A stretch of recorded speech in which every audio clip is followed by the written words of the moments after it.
Bholenath recording studio बानावर बिशुनगंज। हमरा रोडे पे truck चलाइबा सीधे पटना जाइबा। अच्छा हमरा रोडे पे ट्रक चलाइबा सीधे पटना जाइबा। सीधे पटना जाइबा। आगे रोडे के लगा हो नया हो गे एक बार में आई जाइतो किरच गे। हमरा लहंगा में गेयर लगाइबा सीधे पटना जाइबा। के नंबर हमरा रोडे पे ट्रक चलाइबा सीधे पटना जाइबा। ठीक है सीधे पटना जाइबा।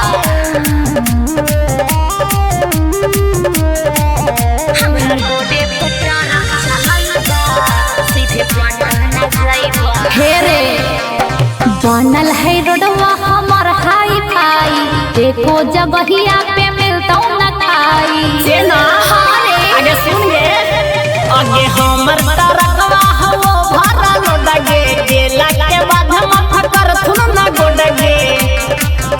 स्टीयरिंग पे हाथ जब लगैनी सीधे पटना जाइमी।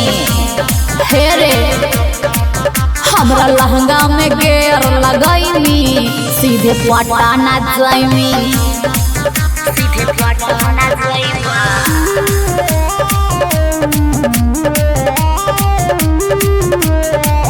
हमरा रोडे पे ट्रक चलाइबा सीधे पटना जाइबा।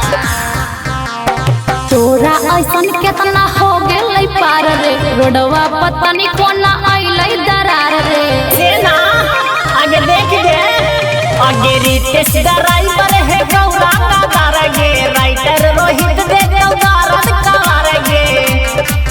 हमरा लहंगा में गेयर लगाइनी सीधे पटना जाइनी।